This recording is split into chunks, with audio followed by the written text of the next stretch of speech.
the Biden administration attempted to prevent us a year and a half ago from holding meetings with individuals or organizations that are sanctioned by the American government.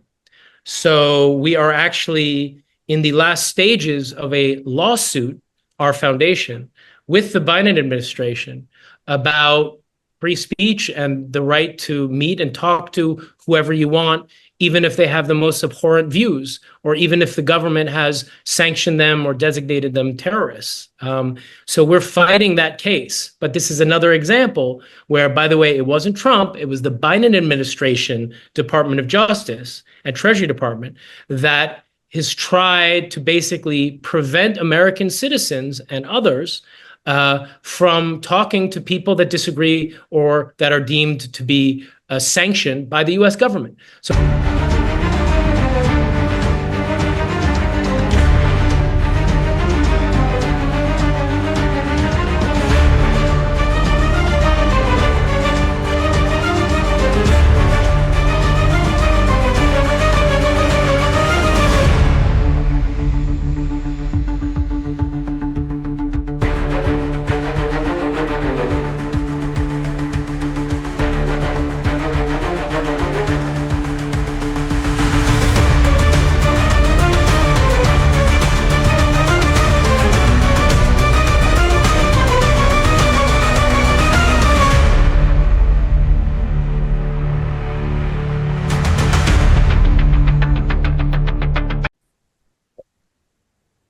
So good morning, good afternoon, good evening to everyone who is watching from your own time and space. My name is Dr. Shubhda Chaudhary and this is Middle East Insights platform.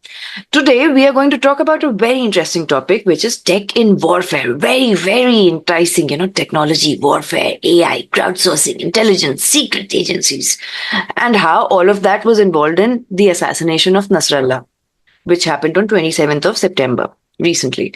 So today we have Nicholas No with us. He is the Director, Foundation for Global Political Exchange. He's also the co-founder of MidEastWire.com. He's the editor of Voices of Hezbollah, the statements of Saeed Hassan Nasrallah.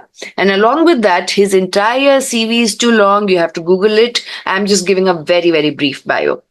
Also at the same time about Hassan Nasrallah. Hassan Nasrallah was, he was born on... in 1960 in the suburbs of Beirut. And he was assassinated on 27th of September, 2024.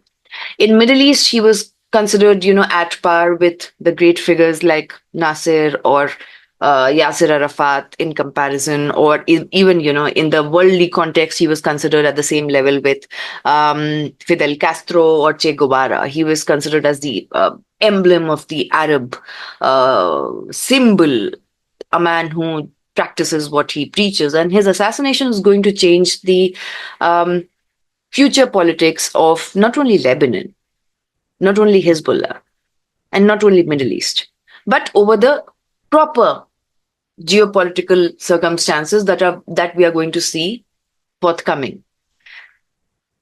How is it going to impact the Shia community, how it is going to impact the other Lebanese movements like Amal, which are there, how it's going to impact the other Sunni movements which are there, the axis of resistance and all of it. So with this, sir, my first question to you is that how could Israel IDF gain the location of Nasrallah at all? Well, look, the first thing to say and to caveat whenever we talk about these subjects is there is very little in the public realm that we know, that we can be sure about and have a real confidence about. We're speaking about this while there is a war going on, several wars, if you will, including wars which have been going on for quite a long time.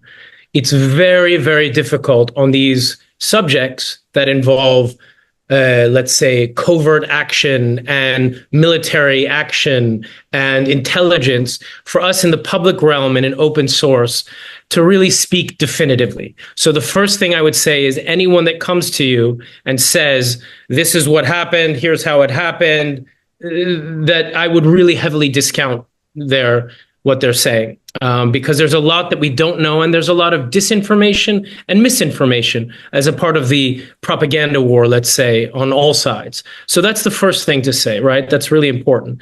The second thing to say is that it does seem evident from the public reporting and the, let's say, increasing number of stories that are being put out about this assassination. It does seem as though there's some convergence, let's say, on some broad points that are really important.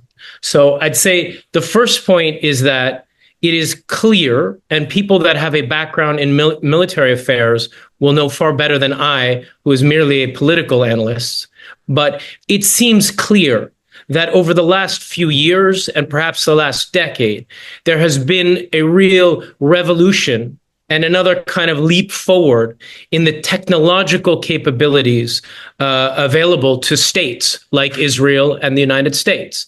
It seems that the kind of merging of artificial intelligence together with new technology and data mining tools, along with the incredible explosive growth of the Internet of Things and devices, etc., that this is what allowed, and huge amount of resources from the Americans and the Israelis and their allies.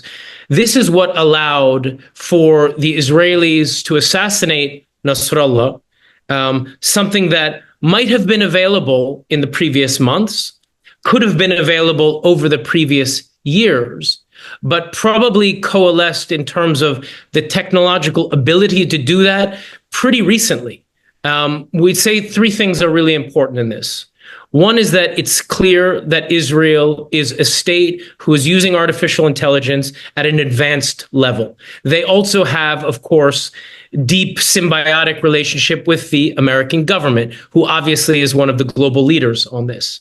The second part is about devices, as, of course, complicated as our smartphones, which Nasrallah, in the months before his assassination, warned publicly to all Hezbollah supporters and cadres. These phones, he said, these phones are, the Israelis are listening. These are devices. These are the intelligence eavesdropping. Get rid of them, because they were having so many different operatives and commanders killed over the last year, right?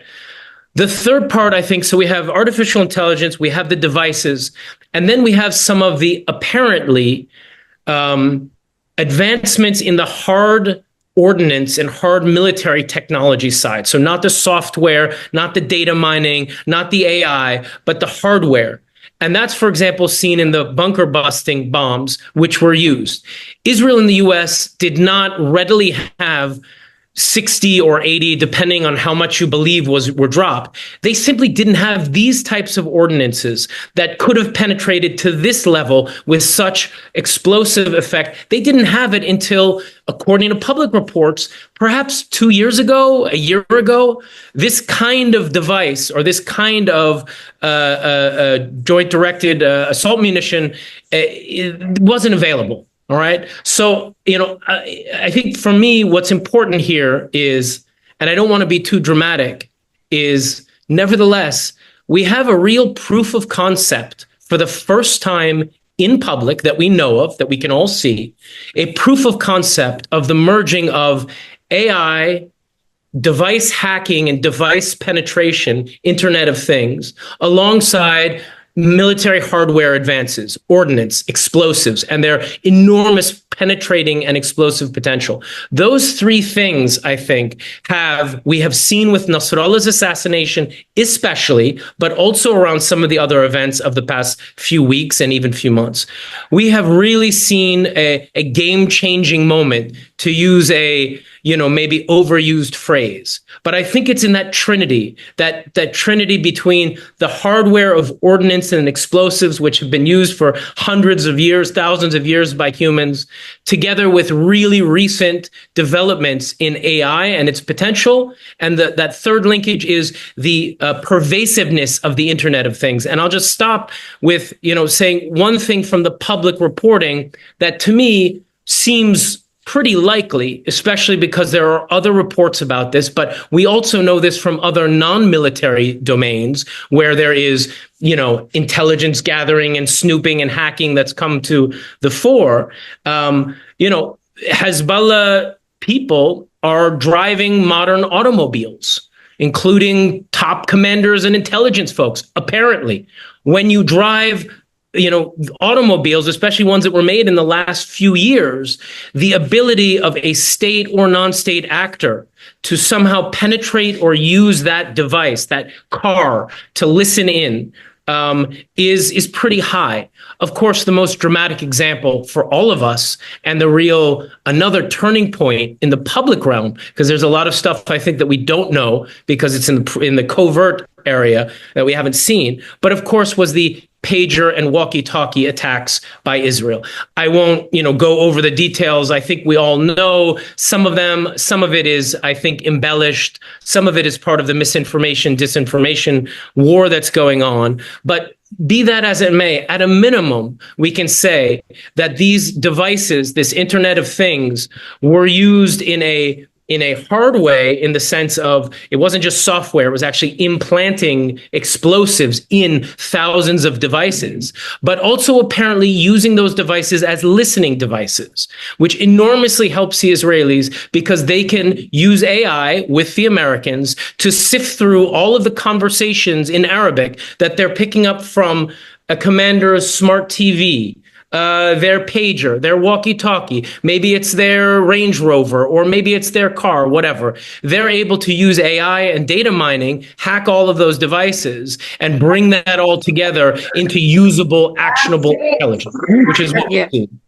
So, thank you, sir. But at the same time, isn't Hezbollah also having its own intelligence infrastructure to combat any kind of espionage? Surely. And for many years, many of us believed that Hezbollah was able to, let's say, close some of the gap between Israel's conventional capabilities and their own conventional capabilities, right? So the perfect example is Israel has the Iron Dome and various other anti-missile systems. Hezbollah's drone and missile systems become much more sophisticated. And that was the kind of battle. The difference is that, for Hezbollah, one thinks that, and there have been examples of them using hacking and other kind of technology, etc. But they simply don't, very unlikely, they don't have the multi-billion-dollar resources that states like Israel and the US have, and the investments they've made on the ability to both penetrate technology and then to harness it effectively. Because if you get, 50,000 recordings of guys in Arabic, one day, that's impossible to use unless you have artificial intelligence, unless you have voice recognition, automatic translation, all of these things. That takes that is a different order of investment, of capabilities, of infrastructure too. I mean, Hezbollah, do they have underground data facilities? Perhaps. I think to a certain extent, sure. The Iranians probably do. In fact, they have to for their nuclear program and for other things. But it's a question of the extent to which they have these capabilities. And it's obvious that the Israelis, backed by the Americans and others, they invested a lot when this war was going to happen, if it happened. They invested a lot in the new technology tools. And that, I think, is their way that they compensated for the fact that Hezbollah and its resistance axis allies, each year after year after year, were decreasing the conventional qualitative military edge by the Israelis. It seems as if that has been their main way to decrease the advances that Hezbollah was going to do. So, yeah. So one thing which I want to know more about it, sir, is that this entire analysis that the pagers were only used by Hezbollah agents. when the explosions happened at the anniversary of Shab Rashatila on 16th, 17th of September, one rhetoric or narrative was, even from the Lebanese population, was like this was completely used only by the Hezbollah agents. It was not used by the common people. Is it true, or there is a lot of ambiguity around it? Well, there are several different things here involved. One is that it is clear that civilian non-combatants were killed and gravely injured by those two attacks. That's a fact. That's one. Number two, even if you assume all of these devices were on Hezbollah guys, under international humanitarian law, you have a responsibility as a actor, as a state who's going to use this weapon. You have responsibilities, right? It is clear that when these pagers and walkie-talkies were detonated simultaneously, they were done with disregard for the context where that device was. So, for example, the device might be in a guy's bedroom. Maybe it's in the living room next to the kids' toys, for example. Perhaps the guy is at the grocery store. Perhaps he's at a hospital, right? So complete disregard for this. I don't think we know, and we can't be sure, if every device was on a Hezbollah operative. But what we do know is that the manner in which it was used, this weapon, was used in an indiscriminate manner without lawful regard for the context. Because if there is a Hezbollah guy with this pager and he's standing around a bunch of kids because he's waiting for the bus, for example, or he's on a bus, that does not, under international humanitarian law, my reading and others, is that is an unlawful kind of use of the weapon. So were they all these devices with Hezbollah guys? We know that that's not true. It wasn't on all of these guys.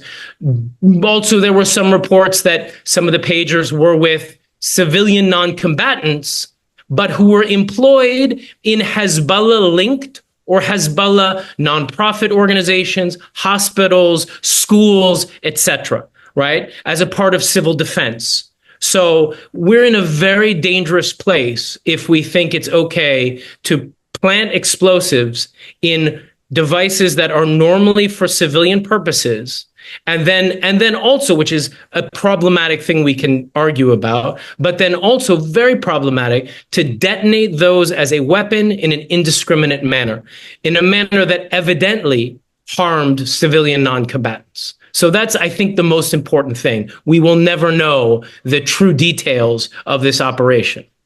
That's very true. And also the entire ambiguity of how the batteries which were put into the pagers, where the manufacturing unit came from, which country or company it was produced. Initially, it was said it is Taiwan, then it is Bulgaria. It keeps shifting. The websites of most of these so-called companies don't exist. And how these batteries were sent, how did they enter Lebanon? Well, they entered Lebanon apparently lawful, or likely they entered lawfully. These were procured by Hezbollah, although not necessarily. These devices could have been smuggled through the border, so it's not as if they went through customs or something like this. But either way, the most important fact remains, which is that Hezbollah procured these devices. They evidently did not do adequate security checks for these devices. And the chain of suppliers for this, at some point, one thinks that the Israelis intervened in the supply chain cycle and were able to certainly put explosives, perhaps put remote detonating capabilities, or definitely put remote detonating capabilities. And then the third thing, which is a question, is the surveillance. Were they able to use these devices to listen to conversations, etc.? That's perhaps more of an open question. But we're never going to know in the public source with 100% confidence exactly the supply chain where the Israelis or other state actors intervened, right? It may not have been purely an Israeli operation. It may have been one assisted by the Americans as well. Have the Americans done these kind of so-called red button attack devices or tactics. I think it's likely to have other governments. I think it's very likely too.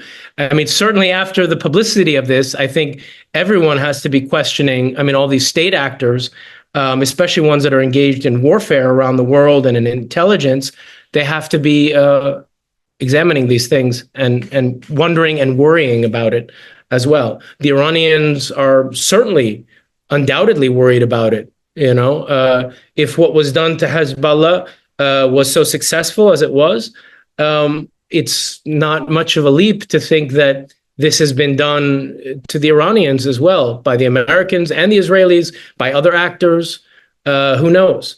Have the Russians, have the Chinese, I mean, you know, in South Asia, there are these conflicts as well, as you well know. So, I mean, this all has opened up the possibilities, I think, the realistic possibilities that in the immediate period and in this coming period, we are going to see devices weaponized at a degree that we haven't seen previously, including civilian commercial devices.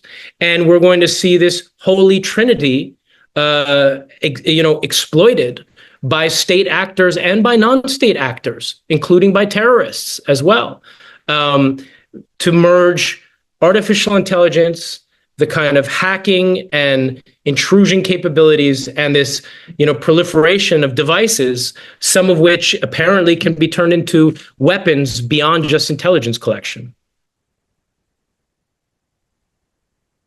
You're on mute, Doctor. Thank you, sir. Though it's very scary and dystopian, it feels like, a Black Mirror episode. The point here is that how was the assassination of Ismail Haniyeh different? Because AI was used in that too. Well, I mean, from what the public reporting seems pretty clear about and likely, Haniyeh was in a restricted area on or near the most protected governmental zone for the Iranian government. It seems that it was a exposed villa room home, if you will, very unlike Nasrallah, who had to, his bunker was penetrated by perhaps as much as 80,000 pounds of high explosive ordnance, a tremendous amount of firepower. I mean, commensurate to a tactical nuclear weapon, I think, is what I've seen in some of the reports. Again, I'm not a military expert, so this is what we've heard. So fundamentally different. And again, Haniyeh was not someone hard to track. He was at public events in Tehran. He had the whole public schedule, essentially, in Iran. He was a state guest in the place where state guests stay. So that is different from what is needed to find Nasrallah at a specific time. That is where the merging of AI and hacking into devices in the Internet of Things becomes the crucial aspect. Was that necessary for the Haniyeh assassination? I doubt it, just because it seems just much more one-dimensional, right? For Nasrallah, who's 100 feet, 200 feet, however many feet underground, there is the question of tracking relevant people at exact moments to know when, where, and how. Do you have a critical mass? Do you have, for example, the deputy Quds Force commander who's been tracked from his route from Syria because his car is hacked or his device is hacked? And AI is also linking into all of the cameras, including ones that they've planted in Dahieh, right? They're sifting through all of that data, and we've all seen the movies, right? But these things are now happening for sure. We know in public now, these kind of mass merging of technologies with increasingly lethal hard ordnance. This is what's happening now. And the 1 year of the war in Gaza, as it goes on and on, it's providing more, let's say, testing grounds for these, what I think personally are very awful, frightening, and terrifying advancements for humanity. The more this war goes on, the more, and other wars, frankly, as well, but certainly this war, we are probably seeing the greatest degree of the application of technology and violence, technology and military hardware in this last year than I can think of in maybe human history. I mean, new weapons are being tested out. New theories and practices are being tested out. Weapons companies, states like America, Israel, and other states are all using this as a laboratory for other great power or regional conflicts. So what does it mean, for example, to have missile defense? Why has Israel's missile defense been apparently, by, I think, credible public reporting that converges, why was the Iranian ballistic missile attack so successful in penetrating 3 layers of Israeli-U.S. Air defense? That is enormously concerning for the Americans in their great power competition with China, for example. Now, most people in the day or two or even minutes after the Iranian attack, I think, got carried away with the establishment media narrative, which Israel and America really preferred, which was nothing got through, everything got shot down, right? Yeah. Well, we now know that that's very likely untrue, and that the ballistic missile demonstration that Iran did was significant. And I and some others think that that is but one reason why you have not seen an Israeli counterattack or retaliation or attack, actually, because let's not go through the who's counter, who's first, who's second. But that is, I think, very likely one of the reasons why we have not seen this attack that the Israelis have said is 100% coming. Because the Iranians demonstrated some pretty good technology and anti-missile or evasion technology. And that's frightening, because the Iranians have said very clearly after their attack that Gulf states who have signed up as alliances with Israel, that means Abraham Accord states, that means the UAE and Bahrain, those states will be considered a part of any Israeli reprisal. And also the Israelis know now very well that if Iran is able to use its missile capability next time, they can retarget it from the pretty good penetration and targeting that they had recently away from military sites. And where? They could target Tel Aviv. They can bring down buildings. They could target the Knesset, right? So I think that that's one reason why we're seeing this delay. There are other reasons as well. But I think that the Iranian missile attack from the other day is the best indication that it is very dangerous for the Americans and the Israelis to think they have a monopoly on this cutting edge technology. They do not. And their adversaries are learning, as are all the adversaries in all these regional competition and regional and struggles and regional wars and global kind of standoffs, great power competition. Everyone's watching this. It's a disgusting word to use because it's so many tens of thousands of people have been killed, but especially the military industrial complex in the world, and especially in the United States and Israel and elsewhere, is looking at this war over the last year as the best laboratory in modern times since World War II to really test out proofs of concept. So I think, unfortunately, Doctor, that we're set to see even worse demonstrations of the merging of AI, of hacking and penetration, and of hard explosive ordnance. I think we're set to see more terrible examples of that. Next question, sir, is that, no, it was scary the moment the entire, a couple of years back when Pegasus and the impact of Pegasus came out, even then, and I had a very, very different and difficult relationship with the technology, even WhatsApp. Or even an Android phone. I got my first Android phone, I think, only 4 or 5 years back. That was the level of mistrust or distrust that I have with technology. But at the same time, we, in this particular level of capitalism or late capitalism, we are so entrenched with smart homes, smartphones, smart refrigerators, smart vehicles, all of it, that it has become even difficult to find out appliances which do not have any kind of GPS tracking. Impossible almost. It's almost impossible, like even if you switch off your phone, you're still being tracked. Yep. And there have been times when in different conflict zones, when photos from my own phone have vanished. Yep. It has happened. And there is a level of understanding that, yes, it is under surveillance. All of us are under surveillance. We can't do anything about it.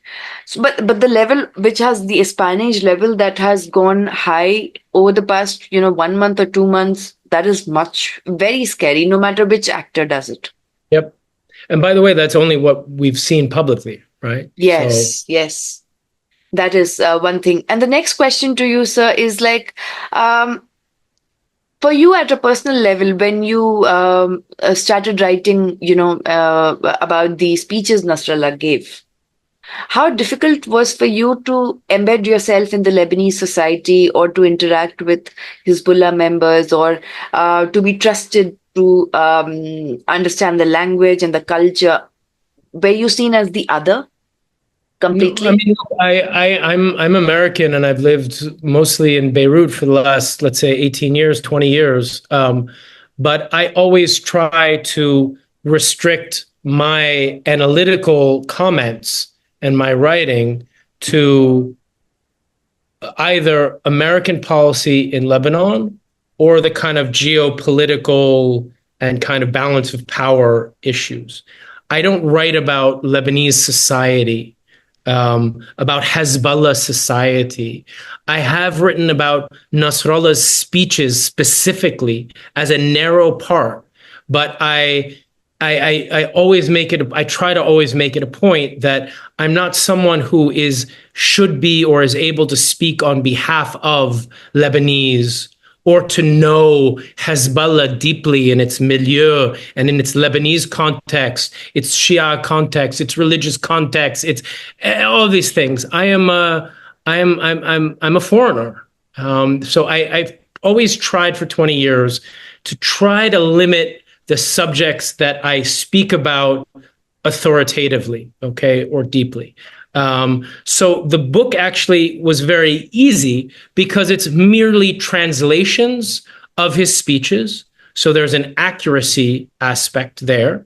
And then the second part is footnotes and context, which is from my side as someone that has studied Lebanese history, but also the kind of modern, let's say, events that have shaped the local, regional, and international power competition and battles over Lebanon. Okay. Yeah. So, it's an edited volume, so I wasn't someone, there are many people that have done books about Hezbollah. I have always resisted doing that because I don't feel qualified to do that for a number of reasons. And in your past 20 years, have you personally felt the impact of surveillance over you? Of? Surveillance. Sorry? Any kind of surveillance over you? Yeah, I had the Human Rights Watch did a report about a year ago. I was subject to a state hacking. They thought by the Iranians. I happen to think it might have been someone else. But yeah, just a WhatsApp hacking of Google, and had a hacking attempt basically. Human Rights Watch did a report about it because there was an attempt to hack like 100 different journalists, political analysts, activists, etc. So yes, but in Lebanon, the good thing for me, although I'm American, is I've been very transparent about what I do, and I'm very open. And I think because of that, over many years, I have an ability to do meetings and interview people and talk with people that that at least demonstrates a level of comfort with myself from all the different sides in Lebanon. I lead a research conference there, usually twice a year, called the Beirut Exchange, and for almost 16 years, we've been taking researchers to Lebanon for 1 week, 2 weeks, and they meet everyone. They meet Hezbollah, and they meet the most perceptive critics of Hezbollah. They go see Samir Jaja at the Lebanese forces, and they go see the head of international relations of Hezbollah. They see Osama Hamdan, the leader of one of the leaders of Hamas, etc. And then we'll hear from analysts, experts, human rights activists, etc. So yeah, I somehow I managed it. That's very also the kind of just apart from surviving it yourself, you have also given a platform for a lot of scholars for this people to people exchange. That is very rare. Yeah, and in other countries in the Middle East, we've been doing programs since 2008. We do a Yemen exchange. We'll be doing, did a Libya exchange, Tunisia exchange. We did a Damascus exchange conference about 6 months before the revolt there, and had more than 1,500 people through our conferences in the last, 15, 16 years. So, yeah, I think that's probably, I hope that's an important impact. Yes, yes. When people listen to the different sides directly, I think that's one of the best ways to be better informed and make less terrible decisions. Yes. We've had members of the Trump administration on our program years ago sit with Hamas and Hezbollah people. We've had people that went on to be, high-ranking diplomats and journalists and others. I'm not sure the effect that it's necessarily had, but I think on balance, at least it's the right thing to do. So voila. Just as a side note on that, the Biden administration attempted to prevent us a year and a half ago from holding meetings with individuals or organizations that are sanctioned by the American government. So we are actually in the last stages of a lawsuit, our foundation, with the Biden administration about free speech and the right to meet and talk to whoever you want, even if they have the most abhorrent views, or even if the government has sanctioned them or designated them terrorists. So we're fighting that case. But this is another example where, by the way, it wasn't Trump, it was the Biden administration, Department of Justice and Treasury Department that has tried to basically prevent American citizens and others from talking to people that disagree or that are deemed to be sanctioned by the U.S. government. So for me and for us, we engaged in a lawsuit. So we're now suing the Biden administration, the U.S. government. And hopefully, we're going to have a good resolution of this case. It should be a landmark case for free speech in America because it's the first time, really, not even since the days of McCarthy, where the U.S. government is saying that mere speech is material support for terrorism. So if I go and listen to you, if I go interview you, that's material support for terrorism. That's what is at the heart of our case. So hopefully in the coming weeks or months, we will have a kind of landmark decision that I think will be forthcoming and that can better protect these kinds of efforts. Definitely. I mean, I hope it happens before 20th of January. Yes. And 4th of November, 5th of November. Both. It should. We hope. Yes. And the next question, sir, is that something which is always very confounding, and I keep asking a lot of scholars about it. On 7th of October, Israel didn't know that Hamas was going to attack. No, that doesn't seem to be true according to a lot of the public reporting, right? Yeah. The question is, who in the Israeli government was advised and who decided to evidently not take any actions based on what they were being told by subordinates. But I think the record is pretty clear and seems likely that there were strong indications and that those indications and alarming analysis was passed up the food chain, if you will, including, according to some reports, to Netanyahu himself. Not sure the degree to which this is true, but it seems there that a major operative point, if we don't want to get too conspiratorial, the weak point was perhaps the same weak point as Nasrallah and Hezbollah demonstrated over these last few months, which was the old mortal enemy of hubris, of being too overconfident. So it seems as if the overconfidence of the Netanyahu government and the echelon of decision makers meant that they did not take those warnings from subordinates seriously and then action them. Similar to Hezbollah, who also, they watch Black Mirror. We all know from Edward Snowden. Edward Snowden was how long ago now? More than 12 years ago, I think, or more even. Yes. I mean, so the idea that, like, if I'm, the Hezbollah, commander of their intelligence division, I'm not going to have a smart TV at my house. I'm not going to drive a 2020 whatever, and I'm definitely not going to have a smartphone, and I'm definitely not going to be in a house with smartphones, etc.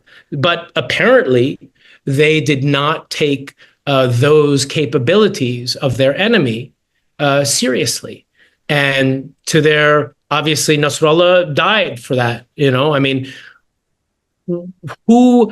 When we all knew publicly in 2020, it was publicly reported that these new bunker busting bombs were now being shipped out to the US government and to allies.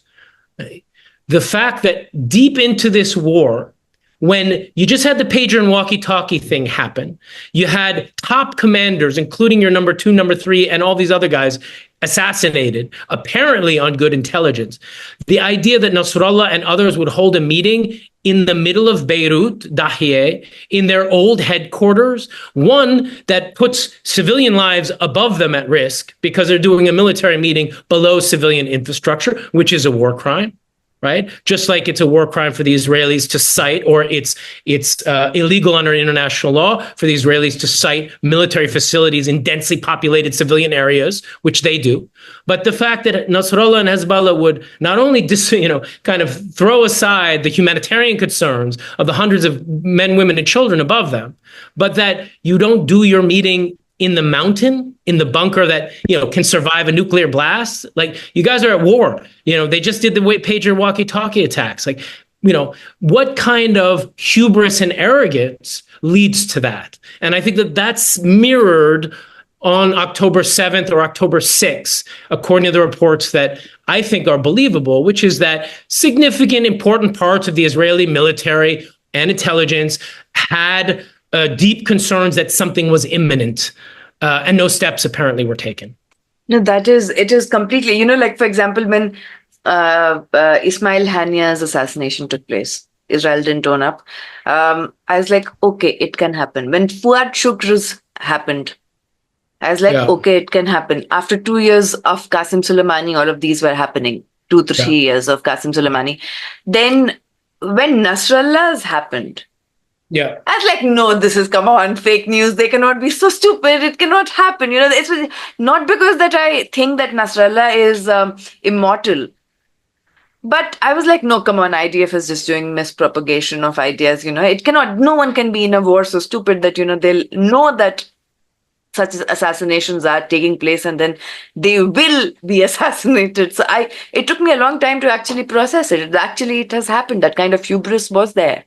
Yes. And this is, in 2003, the American president, George, W. Bush, declared mission accomplished, when it clearly was not, and things got awful, especially for Iraqis. So, this kind of hubris is seen again and again in great powers and their decline, in military actors, Nasser 67 war, Golda, the Israeli leadership in 1973, who thought there was no way that the Arab states could mount a penetrating attack. So voila, we have many, many, many, many examples through history. And that appears to have been operative here on both sides. And in 1973, for example, Nasser's son-in-law, he played a very pivotal role in being a double agent for both Israel and Egypt. Of course. Yeah, but the difference now is it really seems, and since we're not inside, it's hard to judge, but it seems as if the technology side, as opposed to the old human intelligence collecting side, like that example, the technology side has just gone way off the chart in terms of its potential and its growth. And I would just say that we're seeing hubris again and overconfidence, I believe, again, which is in the wake of Nasrallah and the other decapitation attacks and the pager attacks. I think conventional line, including publicly from the Americans now, but also the Israelis, is Hezbollah is smashed, they're destroyed, they can't even do command and control, they can't communicate, they're finished. And because they're so weak, let's finish them off, right? It's the same sort of logic with Iran, right? Which is, look how powerful Israel we have demonstrated. We can destroy Iran, we can take out the Iranian regime. We can do it. We can do everything. So I'm seeing that it just goes in this kind of like ping pong of the hubris, right? Hezbollah really paid the price. Let's say Israel really paid a heavy price on October 7th for their hubris, and also other things like their terrible stance on two-state solution, on Palestinians, on humanity, all these things that they get criticized for. But just at a narrow military level, they demonstrated hubris and they got really hurt on October 7th and the days after. Hezbollah, over these last few weeks, demonstrated hubris for a long time, many years, and they got hit really hard these last few weeks, right? But now it's kind of ping-ponging where the Israelis now are back to the hubris and, we can do anything. We can fight seven enemies. We can fight seven enemies. We can fight the Houthis. We can fight the Iraqi. We can fight everyone. That's where I get fearful for this next stage, because that kind of hubris that I think gets unmoored from kind of some of the realistic anchors that we think are there. That means that people gamble and they make bigger mistakes that creates more violence and more conflict usually. No, that's actually, it is the entire look at the narrative of a seven front war and the longevity of when it started. Yeah. And how now the Israeli Prime Minister is giving messages to people of Lebanon, people of Iran. There's massive media censorship legally in Israel. 2 days back, Hezbollah fired 190 rockets. Last week, Iran fired 200 to 400 ballistic missiles, out of which the Iron Dome, every missile interceptor of Iron Dome that catches a $400 rocket of Hezbollah or $500 rocket of Hezbollah, it cost them $40,000. Yeah. And Arrow 2, Arrow 3, they are damaged currently. That is one of the reasons why, because everyone was expecting something will happen on October the 7th. Mm-hmm. Something will happen when Khamenei goes and gives a recital. Yeah. Everyone was expecting, but the kind of now division between people, that is also scary. That has now it's the ideological division. So there was one question by Shrishti Bera that has been answered by Sir. The next question is by Gaurang, Sir, which he's asking that what is happening right now is specifically that the techno-authoritarianism, for example, when colonialism started, the colonial powers had better ships, they had guns, they had better material conditions, socioeconomic conditions. They went and they colonized the global south. Yep. Now what I'm seeing is, with the same kind of data surveillance, with the same kind of technological sovereignty, the West is colonizing technology in its own way. It's changing the structure of the state, of the nation state. Most of the countries, for example, India does not have a data protection bill as of now. Most of the countries do not have technological sovereignty.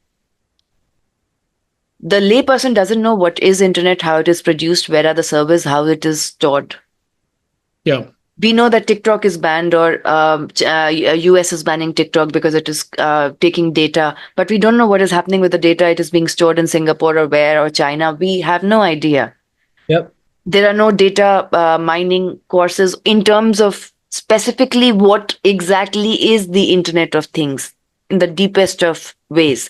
So my question, and Gaurang's question, is basically that how does this kind of rise of American, Israeli, or the other non-state actors' technological sovereignty or surveillance, how does it affect the modern day democracy or authoritarian setup even?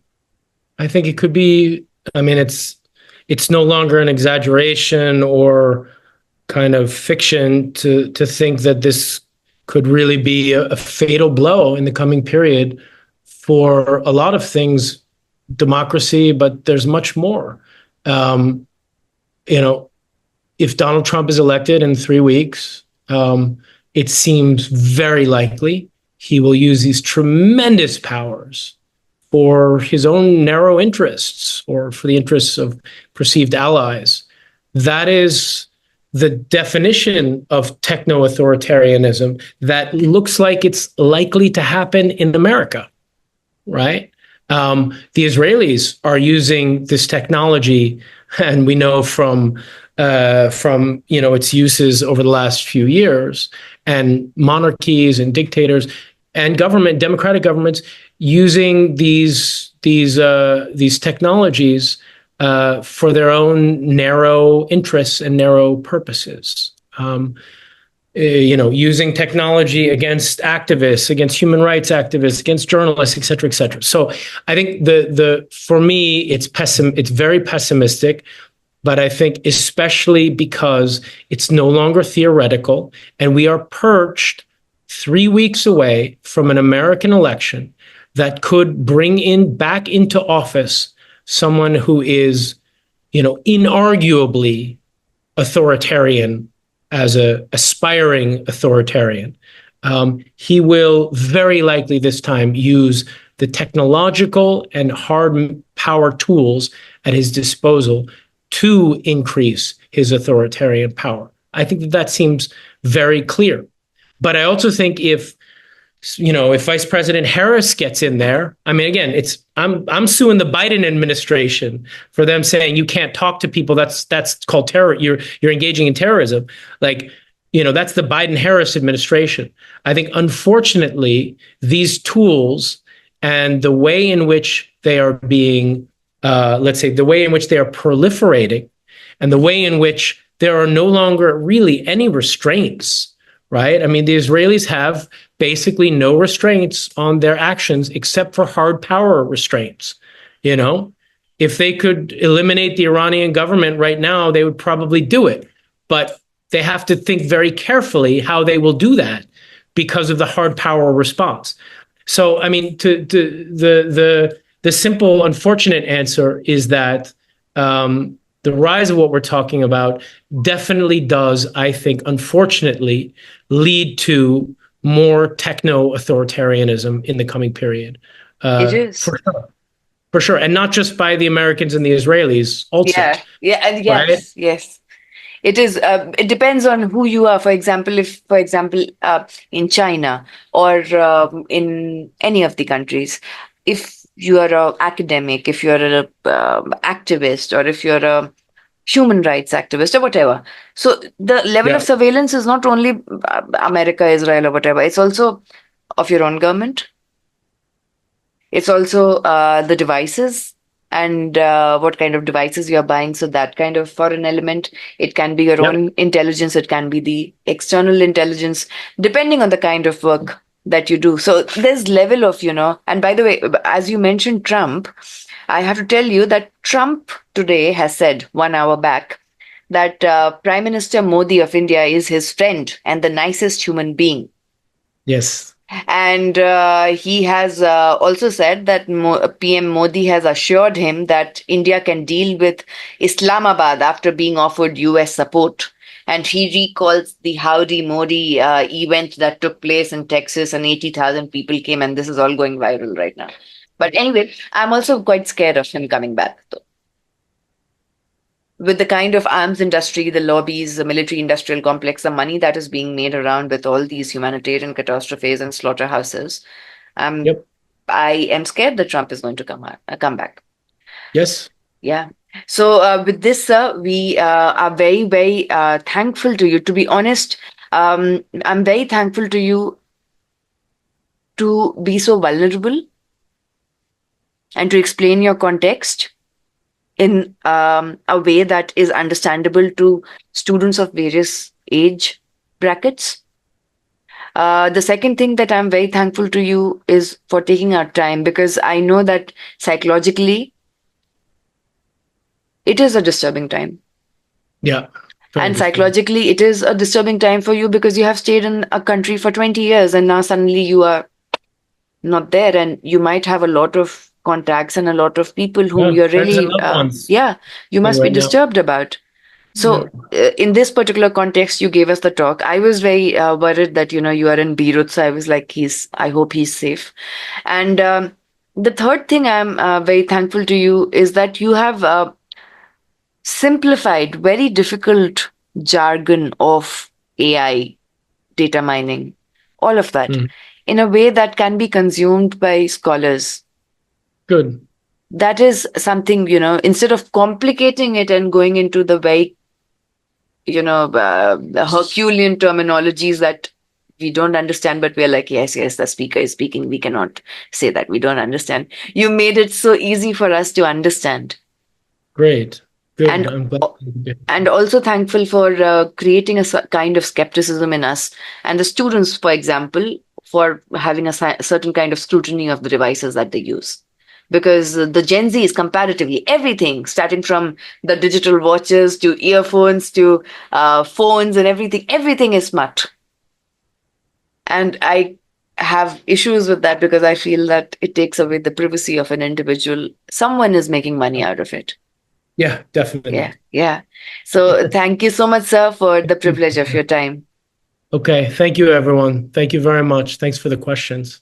Thank you. Stay safe. Bye.